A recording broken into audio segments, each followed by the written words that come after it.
लेकिन ये फोर्स मेरे घर पे नहीं, लालवाला में होनी चाहिए और जहाँ जहाँ अन्याय हो रहा है वहां होनी चाहिए। आप देख रहे हैं किस तरह का अन्याय, फायरिंग की गई, पुलिस के अधिकारियों द्वारा, कर्मचारियों द्वारा मारपीट की गई। ऐसा बताया गया है कि लोगों को चोट लगी है, लोग अस्पताल में, महिलाओं के हाथ टूटे हैं। अभी आप ही के सामने पुलिस ने बताया कि वहाँ तनाव का माहौल है। तनाव का माहौल है, ठीक है, गाँव में हो सकता है, अस्पताल में तो नहीं। तो मैं पुलिस के अधिकारियों से आग्रह करूंगा कि मुझे अस्पताल ले चले। मैं उन पीड़ितों से मिलना चाहता हूँ। जब मैं उनसे मिलूंगा तो वो अपना पक्ष मुझे रखेंगे, बताएंगे कि वहाँ क्या हुआ, उन्होंने क्या किया, उनके साथ क्या हुआ, तभी तो बात स्पष्ट होगी ना। मैं आपसे कुछ कह दूं एक ही तरफ की बात, या पुलिस आपसे कुछ कह दे दूसरी तरफ की बात, ये सही नहीं है। जब तक मुझे जानकारी नहीं मिलेगी तब तक मैं बात नहीं रख पाऊंगा। मेरा ये आग्रह है एडमिनिस्ट्रेशन, पुलिस के अधिकारियों से, मैं उनके साथ चल के अपने जिम्मेदार साथियों के साथ, जो पीड़ित हैं, चोटिल लोग हैं अस्पताल में, उनसे मिलना चाहता हूँ। आप डॉक्टर हैं, अपने दिलों में हाथ रख के देखिए आपके कंधों पर क्या जिम्मेदारी है और आप लोग क्या कर रहे हैं, बस किसी को खुश करने के लिए। फिर ये कैसे चलेगा यहाँ से? पेशेंट जो है आपके, हड्डियों के जो पेशेंट हैं आपके, जिनके हाथों में फ्रैक्चर है, उनकी उंगलियां टूटी, कैसे चलेंगे ये लोग यहाँ से? ये वो है, कौन सी मेडिसिन थी, कहाँ आपकी रिपोर्ट इसमें आपने इनको मेडिसिन लेके भेजी? और एक्सरा क्यों होगा मंडे में, आज क्यों नहीं होगा एक्सरा? आज ही होगा। जब सिटी हो गया था, आज सिटी हुआ तो एक्सरा क्यों नहीं हुआ कल रात, और आज क्यों नहीं हुए? तो फिर ये इनको क्यों भेजा गया मंडे का एक्सरा? क्या किस पेशेंट को भेजा जाता है?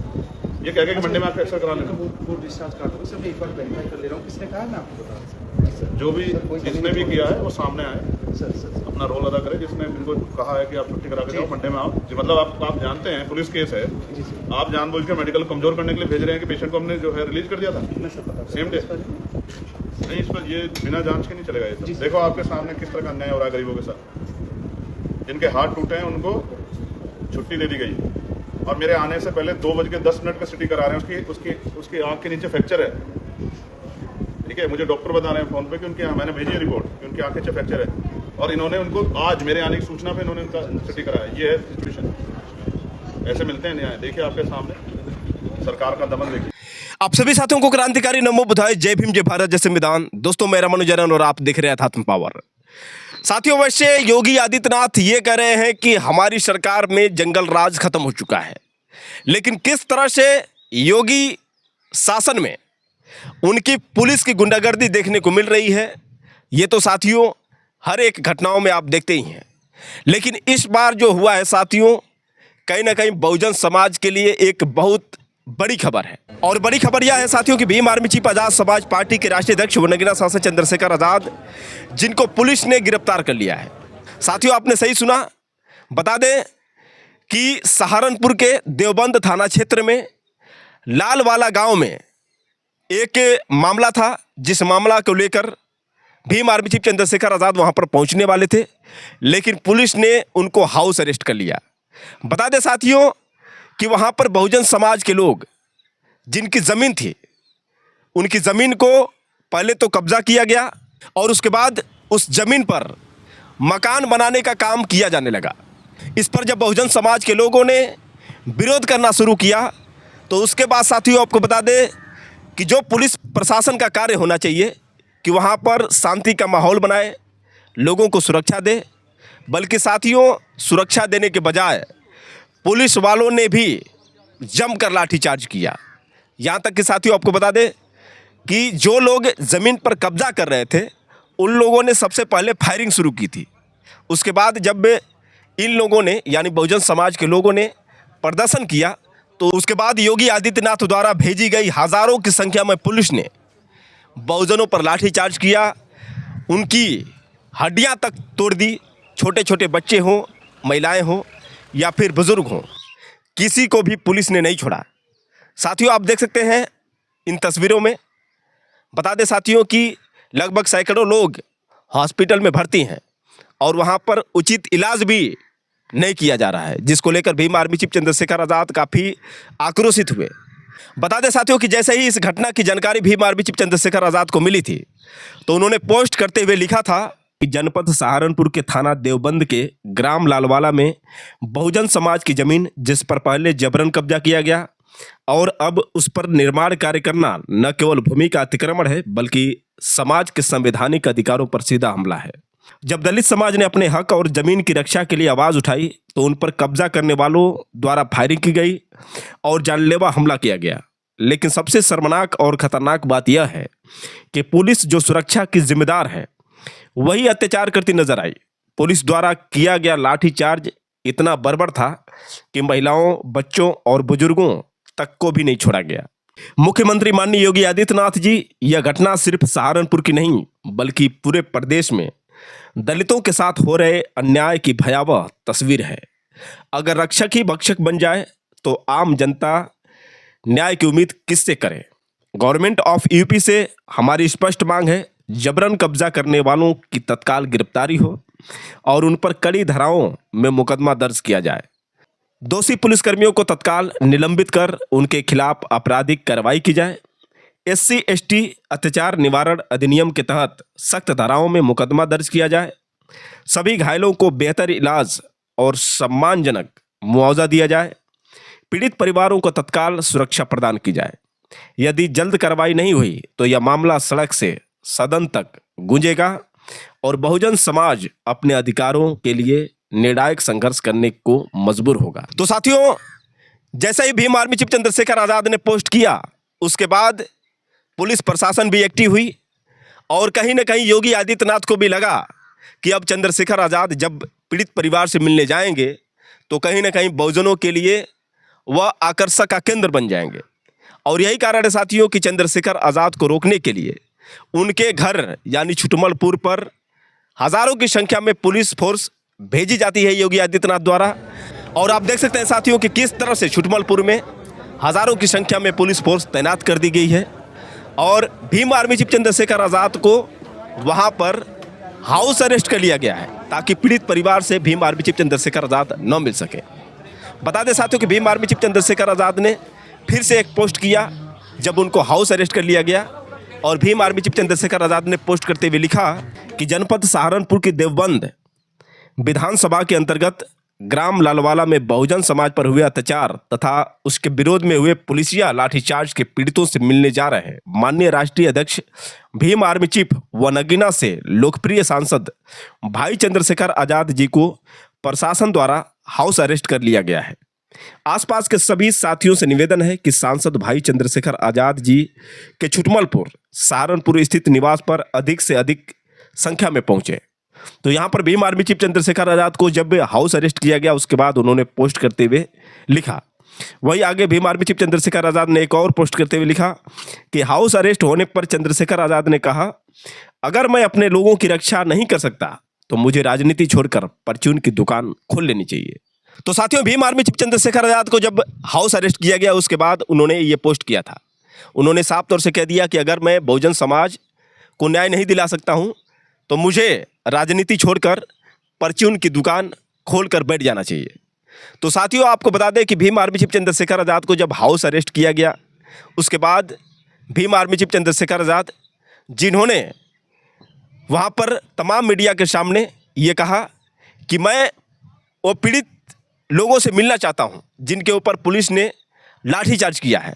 आखिर जब तक मैं उनसे नहीं मिलूँगा तब तक मुझे कैसे पता चलेगा कि उनके साथ कैसे कैसे घटना हुई है। बता दें साथियों कि भीम आर्मी चीफ चंद्रशेखर आजाद बार बार पुलिस प्रशासन से यही कह रहे थे कि आप हमें पीड़ित लोगों से मिलने दीजिए। बता दें साथियों कि भीम आर्मी चीफ चंद्रशेखर आजाद के कहने पर पुलिस उनको हॉस्पिटल लेकर जाती है, लेकिन जब hospital Bhim Army chief Chandrashekhar Azad पहुंचते हैं तो वहाँ पर माहौल जब देखते हैं तो काफ़ी आक्रोशित होते हैं।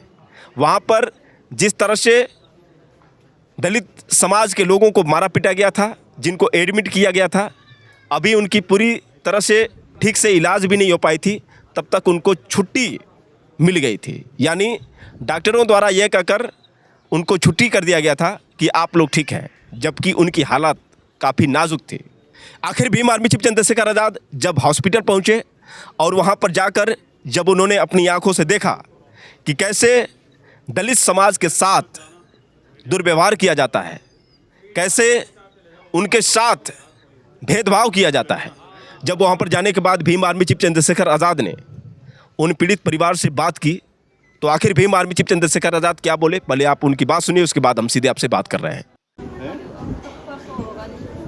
जब डॉक्टर से कहेंगे कि आपका ट्रीटमेंट परसों होगा, परसों आना, तो ये क्या करेंगे? ये तो डॉक्टर्स की बात को सही मानेंगे, लेकिन अगर डॉक्टर जो है संवेदनाओं से ऊपर उठ के इनको जबरदस्ती घर भेज रहे हैं कि आप परसों आ जाए, तो इसका क्या मतलब? अच्छा, फिर ये अगर ट्रीटमेंट सही दिया जा रहा है तो घर कैसे चले गए? सवाल ये। एक रिपोर्ट है, बाकी 2 घंटे बाद होगी। नीरज वाली भेज डॉक्टर साहब को और मुझसे बात करें।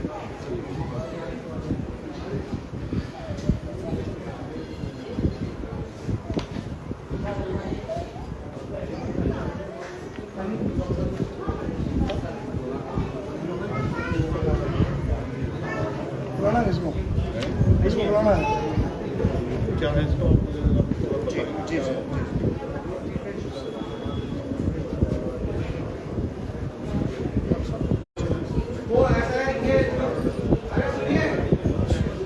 अरे डॉक्टर मनु, मैं इनको बताऊंगा कल 4 बजे से अब 2 बजे के 10 मिनट तक कैसे ट्रीटमेंट रोक कर रखा जाता मेरे लोगों का। ठीक है, मैं आपको जो डॉक्यूमेंट भेज रहा हूँ उनको वेरीफाई करें। जनरल सर्जन को देखना है सर, मैं जनरल सर्जन नहीं। आपका जनरल सर्जन कल रात से कहाँ था? 2 बज के 10 मिनट तक उसको समय नहीं लगा। लोग मर जाएंगे तो क्या करेंगे आप लोग? आप ट्रीटमेंट रोक के बैठे हुए हैं।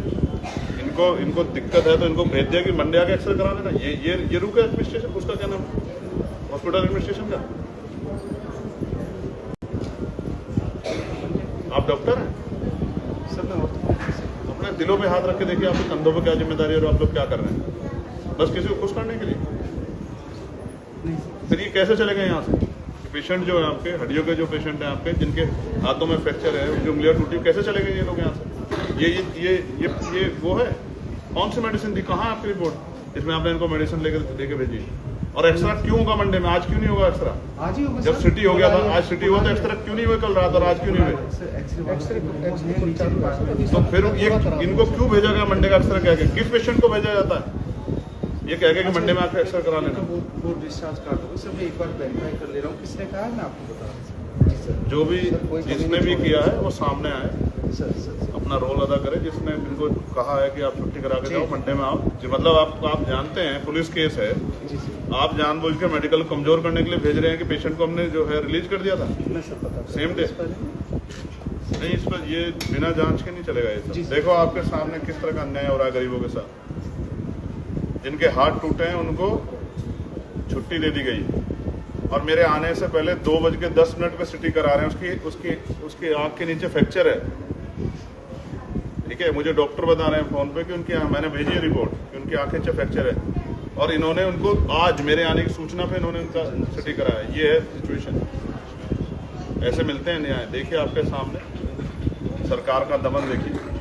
हेलो, मैं आपको सारी रिपोर्टें भेज रहा हूँ। मैं इसकी अभी जो है समरी चाहता हूँ। आप सारा काम छोड़ के समय निकाल के मुझे दें। ठीक है, ठीक। उनकी जो फोटो खींची गई ना सारी भेजो डॉक्टर साहब। मैं पुलिस से संवेदनशीलता महसूस कर सकता हूँ, अपेक्षा कर सकता हूँ, आपसे नहीं कर सकता हूँ। किसी तरह की वो नहीं है। ये कैसे चलेगा? आप उन बच्चों को देखा आपने, उसकी आँख देखी, उसको फ्रैक्चर है। सर्जन ने देखा होगा, देखो बताइए। मैं सब संभव किया जाए। आप जो किसी के बारे में मेरी आपसे लड़ाई नहीं है जी। मैं आपका धन्यवाद कर सकता हूँ, मगर मुझे बताओ जब किसी का अन्याय होगा तो मैं क्या करूँ? सर मैं आपके सपोर्ट में आप ही के साथ मरीजों के लिए सर हम लोग बहुत लगे रहेंगे। अगर ऐसी बात और होगी पेशेंट तो हम जरूर करेंगे। क्या नाम बताया? राजकुमार, क्या नाम? सविता। ट्रीटमेंट में कोई कमी आए तो सौर्य जी को बताना। कौन है आपके साथ यहाँ? सौर्य, आपके परिवार का कोई है? नहीं है ना? ये सौर्य साहब को बता देना कोई दिक्कत आया। ठीक है, अपना नंबर कागज पे लिख के दो बहन। ठीक है, दूसरी पेशेंट का एक आ गया पहला। एक सर मैं उनसे मिल के वापस आया। मुझे डॉक्टर उनके वो चाहिए ठीक जो फाइल बनी। मैं जब क्योंकि मैंने जिसको यहाँ वो देखा वो रिपोर्ट जो फाइल बनी ट्रीटमेंट फाइल क्यों नहीं है? किसी का सर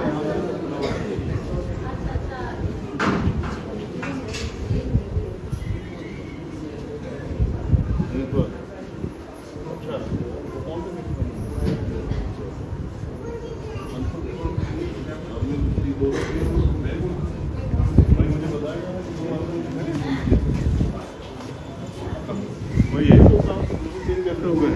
क्योंकि जब मैं वापस आता एक आदमी हाँ मैं रोज दो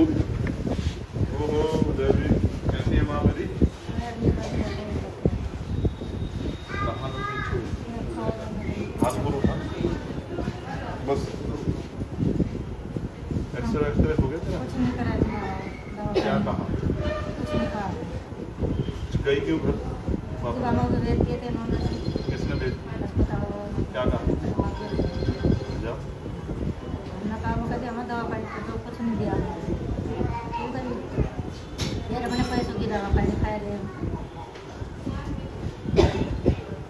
बताओ बेकार हो गया कर दिया ये खून कहाँ से लगे कपड़ों में?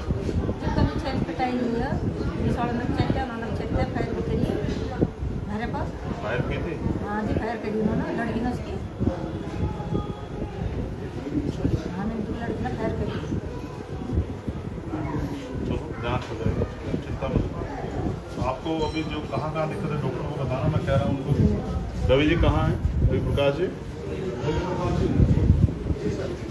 किसी डॉक्टर की ड्यूटी लगा के जी इनको जहाँ जहाँ तकलीफ है, जैसे कंधे में बता रही है, देख लो कोई फ्रैक्चर ना हो। हाँ सर, क्लिनिकली तो है नहीं चेक एक्सरे वगैरह करा के बिल्कुल सर, ठीक है कराते हैं नहीं, हम थोड़ा सा समय कल के दिन कल के पहले 2 लड़के 3 लड़के था उनके कुछ नहीं दो मिल आया मैं उनसे। हाँ तो मिल गया आप चिंता मत करो, मैं उनके लिए मैं खड़ा हूँ, आप हाथ मत छोड़ो, ठीक है?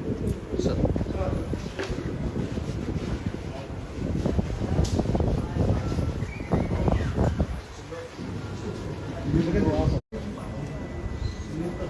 क्या हो गया? ऐसा हो गया था जैसे जमीन है हमारी ठीक है, हमारे पिताश्री की जमीन है वहाँ। ठीक है, उनके 2 लड़के मर गए थे, एक जिंदा है, ठीक है। वो बाहर रहते हैं। क्या नाम है उनका? नरेश? नरेश जी समझ गया मैं। वो बाहर रहते हैं। मैं अभी आए थे 5-7 दिन पहले, कहने लगे भाई हमारे घेर में कब्जा किसने करा। मैं कहा जी कब्जे वाले को पता होगा या तुम्हें पता होगा, तुमने बेची होगी इसलिए कब्जा हुआ होगा, ठीक है। गाँव वाले क्या जाने। हम्म, तो मैं कहने लगा कि अच्छा बैठे थे हम सब बैठ कर बात सुन रहे थे, भाई मालिक जो कहेगा वही होगा। ठीक है। इसने कहा अब चमार मेरे फलान पर धरे सारे ठाकुर ने, मैं चमारों को एक कर दूंगा, मैं नुकल दूंगा। ठीक है। हमने कहा इतना जोर तेरे में ही आ रहा जो तू चमारों को कर करता है, जब हम गलत नहीं बोले तो भी गलत बोल रहा। तो इतनी बात को फावड़ा मारा बकेल पर, वो फावड़ा पहला मेरा लगा, फिर उस औरत का लगा, पल्ली ढप पड़ी, फिर एक आदमी का लगा वहाँ पर। उन्होंने कहा तब जो फावड़ा लेकर इन निकट जाऊँगी। वो आदमी उन्होंने तो फावड़ा लेकर काट दिया। मैं कहा क्या पता हो कितनों का मारा गया। फिर उसकी लोंडी ना उसकी लुगाई ने टोले बरसाए पत्थर इंटों के टोले, चुनाई तो वहाँ लगाई रखी ना, उसकी लुगाई ने लोंडी ने टोले बरसाए। देखो जी हमारे भी हाथ में टोला, हमने भी टोला फेंक किया। जब उन्होंने फेंक दिया? जब उन्होंने फेंक किया पहले, तो बाद में हमने भी फेंक किया। फिर जो पुलिस बुला रखी थी उन्होंने, पुलिस ने हमारे पर डंडा बजाया। अब इन्होंने कहा ठाकुरों ना अब खूब बजाओ इन पर, इन्हें बितना बढ़न दियो यहाँ थी और पैर कट हो। ठाकुर भी उठे सारे और जी पुलिस वाले सबने डंडा चार्जिंग लेडीजों को भी करार दें। महिला पुलिस नहीं थी? महिला पुलिस थी जी, दूर खड़ी थी। दूर खड़ी। महिला डंडे पुलिस किसने कुछ मारे? नहीं बोली। डंडे किसने मारे? डंडे पुलिस वालों ने मारे। पुरुष पुलिस कर्मी ने हाँ या महिला पुलिस कर्मी? महिला ने नहीं मारे, हमारे आदमियों ने मारे। आदमी ने। हाँ औरत मार देती तो हमारा एतराज ही नहीं था भाई, उसको मार दी। ऐसा है, ये डॉक्टर साहब है, कहाँ है? जी सर। आपको जो परेशानी हो इनको बता दो। जी मेरा गुम चोट है। जी जी। तो ये मुझे उसकी- दवा चाहिए। नहीं आप मेरी बात सुनो सुषमा जी, हाँ जांच करवाएंगे, कोई भी चोट होगी उसकी निगरानी कराओगे, दवा देंगे। बिल्कुल। आप परेशान मत हो, जी। ठीक है? डरना मत बिल्कुल भी किसी चीज़ से, ठीक है?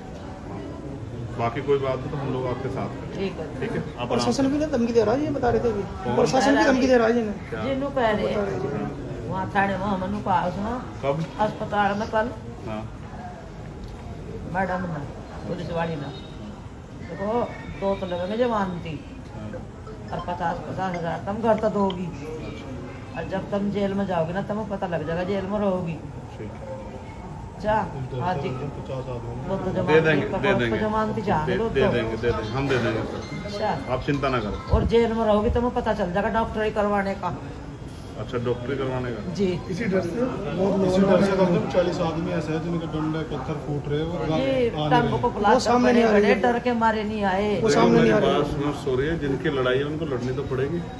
अगर वो छिप के घर पड़ जाएंगे तो कैसे चलेगा, मुझे बताओ। उन्हें सबको लाओ निकाल के, ठीक है, ठीक है। जिसके चोट है उन्हें सबको कहो, सबको खबर भेजो कि वो आए ठीक और अपना ट्रीटमेंट कराएं, ठीक है। झगड़ा फसाद वो ठीक है, पहले ही स्वस्थ हो जाए, जी।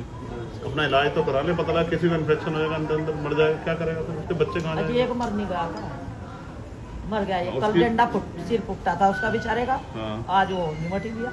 हाँ, पता लगा उसके बारे में। आप आराम करो। आप अच्छा एक चीज़ सुन लो मेरी, कुछ मत बोलना मत ज़्यादा, बोलने से जोर पड़ेगा। और रोना मत, ठीक है। ये तो संघर्ष है, तो लड़ना पड़ता है, ठीक है। हाँ, इनके टेस्ट वेस्ट करा इनके दीदी, इनकी मेडिसिन वगैरह दिक्कत ना है, बिल्कुल सर। ठीक है। आप इनके साथ हो? नहीं सर, आप क्यों उठ के आगे वहाँ से? अपने अपने बेड पे रहो। आपको भी चोट है आँख में, आप इसको हल्के मत बोलो। देर में ना हो सकता है हेलमेट जरूर रखें, वादा करो। उनकी फिक्र करो। देखो अच्छा सोचा आपको, अब नहीं करना है, ठीक। कुछ तो दोस्तों आपने देखा किस तरह से भीम आर्मी चीफ चंद्रशेखर आजाद ने पीड़ित परिवार से मिलने के बाद वहां पर किस तरह से सीधे सिस्टम को जिम्मेदार बताए। अब साथियों आपको बता दें कि भीम आर्मी चीफ चंद्रशेखर आजाद जब वहां पर हाउस अरेस्ट किए गए थे उसके बाद उन्होंने क्या कहा था, पहले आप उनकी बात सुनिए, उसके बाद हम सीधे आपसे बात कर रहे हैं। और अधिकारियों से मैंने एक ही वो किया, उन्होंने कहा गांव में तनाव। मैंने कहा कि जितनी फोर्स आपने मेरे अध्यक्ष जी के, वालिया जी के, सोरिये भाई के घरों पे लगाई है, अगर इतनी आप ऐसी घटना को रोकने के लिए लगाते तो शायद ऐसी सिचुएशन नहीं बनती। जितनी फोर्स आपने हम लोगों को रोकने के लिए लगाई, और हम लोगों के लिए इसलिए रोकने को लगा देते हैं कि हम संवैधानिक लोग हैं, हम इनकी बात को मानते हैं, हम कहते हैं भाई ठीक है। लेकिन क्या सारे नियम कायदे कानून हम पे लागू होता है? मैंने इनसे कहा कि कह रहे तनाव है, तो मैंने कहा ठीक है, अगर गांव में तनाव है तो आप मुझे अस्पताल ले चलो, मैं आपके साथ जाके अस्पताल में जो पीड़ित हैं उनको देख के आ जाऊंगा। क्योंकि पीड़ित लोग कह रहे हैं कि फायर हुई है, उसके बाद पथराव हुआ है। पहले उधर से पथराव हुआ, फिर हम लोगों ने उसको रोकने के लिए मुकाबला किया। पुलिस कह रही है कि गांव के लोगों ने पथराव कर दिया। तो इस दोनों बातों में सत्य बात क्या है, जब तक इस बात को आप सुनोगे नहीं तो कैसे पता लगेगा? इसलिए मैं बहुत जिम्मेदारी से कह रहा हूं, इस जिले में किसी भी कमजोर वर्ग पर अगर अन्याय हो रहा है तो हमें उसे रोकना ही पड़ेगा। हम लोग आज प्रयास कर रहे हैं, अधिकारियों से हमने कह दिया साफ दो टूक हम जाएंगे पीड़ित परिवार से मिलने अस्पताल में। अगर आपकी मंशा हमें रोकने की नहीं, इस बात में उन परिवारों का दर्द पीड़ आप भी समझते हैं, आप भी इनको मानते हैं कि भाई उनके साथ गलत हुआ है, तो आप हमारी मदद करें। और अगर आप एक रुख करके तय करके बैठे कि आप हमें जाने देंगे, तो हम ये समझ जाएंगे कि आप सरकार को खुश करने के लिए, किसी की नाक को ऊंची रखने के लिए आप ये प्रयास कर रहे हैं। इस अन्याय को हम लोग ना भूलेंगे ना सहेंगे। अगर आपने देखा कई बार कई वीडियो वायरल होती है, क्या होता है वीडियो में कि पुलिस के 2-3 कर्मचारी जाते हैं, उसको व्यक्ति को ऐसे हाथ लगाते हैं, कहते तेरी जेब में क्या है, यहां लगाते तो कट्टा निकल जाता है, गोलियां निकल जाती है, पैसे निकल जाते, कितने पैसे, क्या किया तूने, कट्टा निकल जाता है।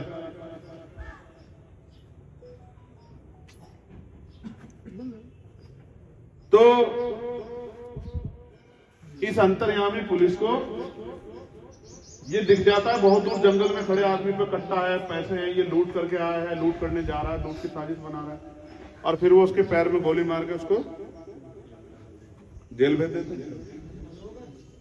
लेकिन इतनी गंभीर परिस्थिति में हो रही घटना के बारे में जानकारी उनको नहीं।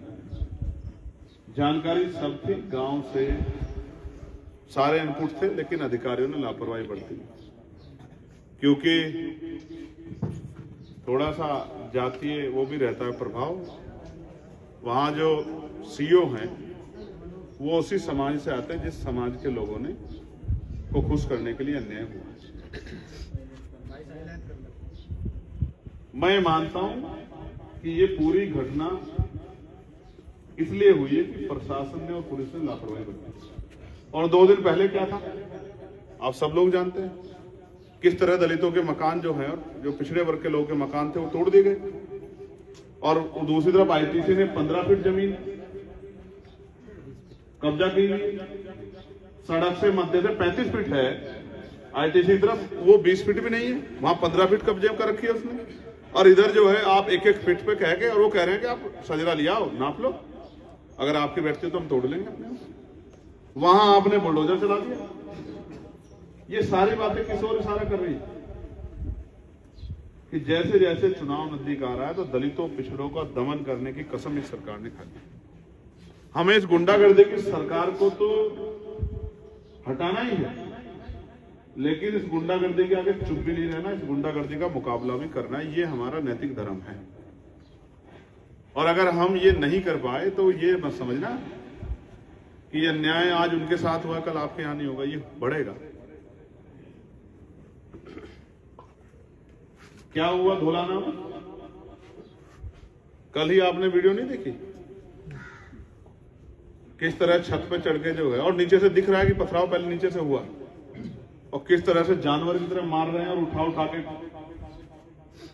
और वीडियो में कह रहे हैं कि काट दो, ये कर दो, कर दो। आपको अगर शक्ति दे दी है जनता ने तो क्या बिल्कुल जो है लोगों को जीने नहीं दोगे?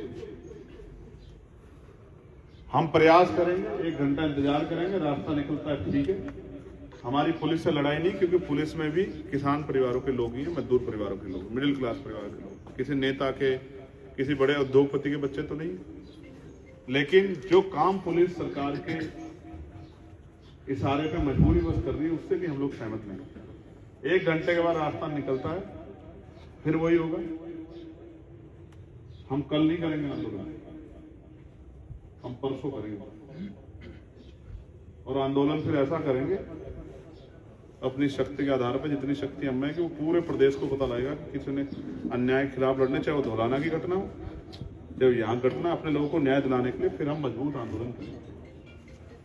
और हमें भरोसा है कि जो जगह हम तय करेंगे वो जगह भर जाएगी, एक ही दिन के उसमें भर जाएगी, ऐसा मेरा भरोसा है।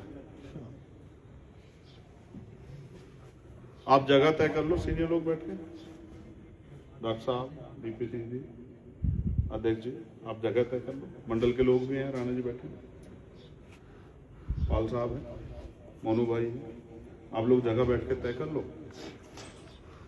लेकिन इसका मुकाबला करना पड़ेगा। अगर हमने इसको नहीं रोका अन्याय को, तो कल हमें इसकी भारी कीमत चुकानी पड़ेगी। अगर पुलिस लापरवाही ना करती तो ये नहीं होती घटना। अगर महिला पुलिस लगा दी जाती, उनसे बात कर ली जाती, घटना नहीं होती। और आप सोचो इसका थोड़ा सा और इसको विस्तृत करके देखो, क्या पता वहां 2-4 लोगों की मौत हो जाती?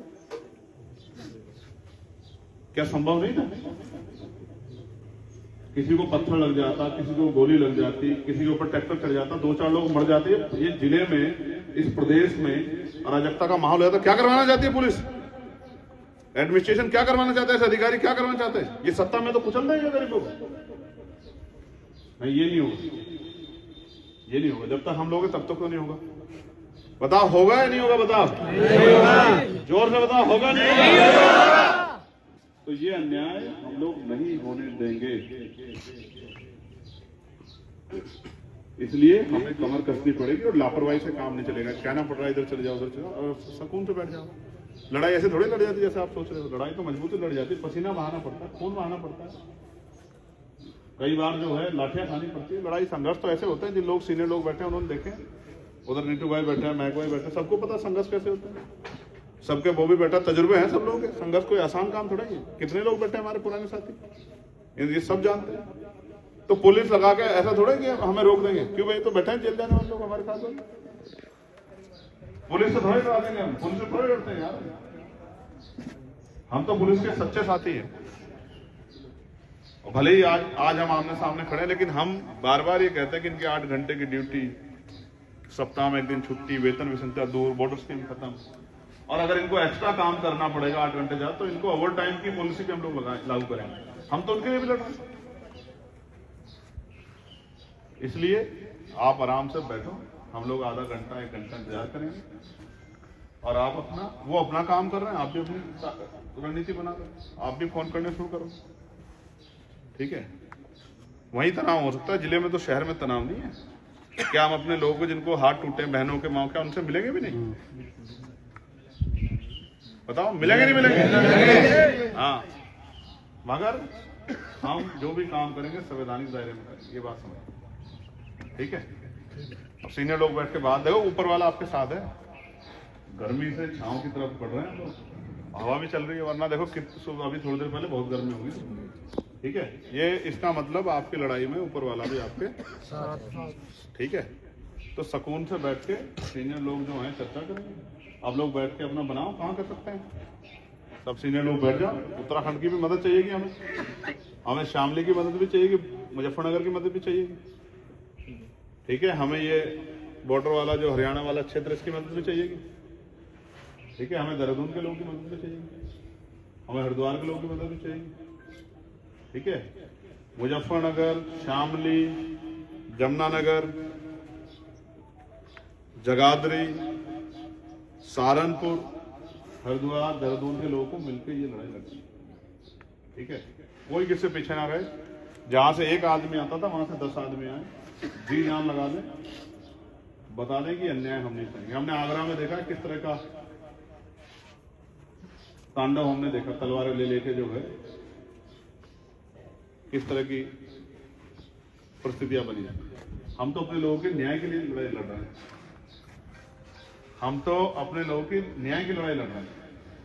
अगर ये घटना ना होती तो क्या हम लोग इकट्ठा होते? हम पे तो काम है कि भाई आप सब लोगों को मैंने उस दिन काम दिया था, नहीं दिया था? अगर ये अन्याय ना होता, हम पे इतना समय है कि हम क्यों करें? नहीं। लेकिन जिस तरह धौलाना में हमारे लोगों को मारा गया, कोई कह रहा है तलवार ले जाओ काट दो, कोई ये कह रहे भाई ऐसा कोई संसत्ता बना की, हम लोग इंसान नहीं है क्या? फिर ये नहीं चलेगा। इस अन्याय के खिलाफ लड़ाई लड़ी जाएगी। एक वीडियो नहीं देखी आपने? और सिर्फ आरोप पे गाड़ी के आगे हाथ बांध के और पीछे से पकड़ कर डंडा बजाया जा रहा है, वो देखी नहीं देखी वीडियो आपने?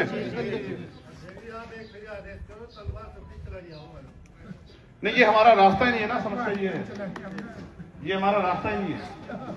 इस रास्ते से तो नुकसान होगा। अपने लोगों का नुकसान नहीं करना ना, अपने लोगों को मजबूत करना है, समझे आप? देखो वो कह रहा है अभी तो आपने, भाई आप कौन हो सजा देने वाले? कोर्ट तय करेगा।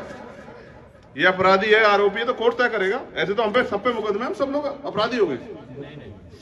तो कैसे मार रहे हैं उसको? वो कह रहा है बचा लो, ऊपर वाले को भी याद कर रहा है, अपने माँ बाप को भी कह रहा है। किस तरह जानवर को मार रहे हैं?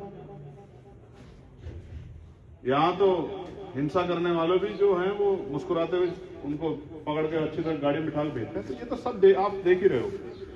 अगर आप देख के चुप हो तो आप समझ लो कि बस उन पिटने वालों में आप में कोई ज्यादा फर्क नहीं, ठीक है। तो आप बैठो, बात करो, ठीक है। अंदर बैठ के अपना वो बना लो, जगह तय कर लो। 12 तारीख को आंदोलन होगा, ऐतिहासिक आंदोलन होगा, सबको याद रहेगा। मई है, ठीक है। मई में गर्मी बढ़ी रहती है। आप 10 मई है, कहते हैं 10 मई सबसे गर्म दिन होता है, तो ठीक है, गर्म दिन सही तो गर्म दिन सही, ठीक है। इतने कमजोर नहीं है हम लोग। हमारे लोग ट्रैक्टर ट्रॉलियों से पैदल निकलेंगे, परसों हम बता देंगे सबको क्यों क्या है, ठीक है। बैठ के बात कर लो, मैं थोड़ा सा काम निपटा लूँ, फिर हम लोग उसके बाद वो कर लेंगे। इनकी तरफ से जो खबर आने वाली है उसके बाद देखें। तो दोस्तों, आपने सुना किस तरह से भीम आर्मी चीफ चंद्रशेखर आजाद, जिन्होंने सीधे तौर पर योगी आदित्यनाथ को जमकर लताड़ा और यहां तक कि सिस्टम की लापरवाही को भी उन्होंने उजागर की। साथ ही साथ उन्होंने कहा कि जितनी पुलिस फोर्स यहां पर तैनात किए गए हैं, उतनी पुलिस लालवाला गांव में उन अपराधियों के खिलाफ खड़ी होती तो शायद इस तरह से अपराध नहीं होता। बता दें साथियों कि भीम आर्मी चीफ चंद्रशेखर आजाद के साथ साथ भीम आर्मी के राष्ट्रीय अध्यक्ष और कमल सिंह वालिया को भी पुलिस ने गिरफ्तार किया। आखिर उन लोगों ने क्या पोस्ट करते हुए लिखा कि हुकूमत का गुरूर अगर आसमान छू रहा है तो हमारा हौसला भी जमीन पर झुकने वाला नहीं है। तानाशाही अपने चरम पर है, लेकिन वो भूल गए हैं कि हम उन पूर्वजों की संतान हैं जिन्होंने कभी झुकना सीखा ही नहीं। अपने परिवार के हक के लिए और अपनी आने वाली नस्लों की सुरक्षा के लिए हम आखिरी सांस तक लड़ेंगे। जल्दी सड़क पर आंदोलन होगा। आगे कमल सिंह वालिया, जिनको पुलिस ने गिरफ्तार किया, उसके बाद उन्होंने पोस्ट करते हुए लिखा है कि मेरे नेता एडवोकेट चंद्रशेखर आजाद जी ने बुलाया है तो मैं रुकने वाला नहीं हूं। चाहे कोई कितना भी रोकने का प्रयास करे, मैं निकल चुका हूं छुटमलपुर के लिए। ना तो पहले रुका था, ना रुकूंगा। अपने नेता एडवोकेट चंद्रशेखर आजाद जी के साथ था, साथ हूं और अंतिम सांस तक साथ रहूंगा। तो दोस्तों, आपने देखा किस तरह से भीम आर्मी के तमाम कार्यकर्ताओं के साथ पुलिस वहां पर किस तरह से व्यवहार कर रही है। जब भीम आर्मी चीफ चंद्रशेखर आज़ाद, जो खुद जनता द्वारा चुने गए जनप्रतिनिधि हैं, चूंकि उनका काम है जनता की सुरक्षा को लेकर आवाज़ उठाना, लेकिन फिर भी भीम आर्मी चीफ चंद्रशेखर आज़ाद के साथ किस तरह से योगी आदित्यनाथ की पुलिस दुर्व्यवहार कर रही है। अब साथियों, इस घटना को लेकर आप लोग की क्या राय है, आप लोग कमेंट करके बताएं, और हो सके तो साथियों इस वीडियो को ज़्यादा से ज़्यादा शेयर करें। फिर मिलेंगे अगले वीडियो के साथ, तब तक के लिए क्रांतिकारी नमो बुधाय। जय भीम।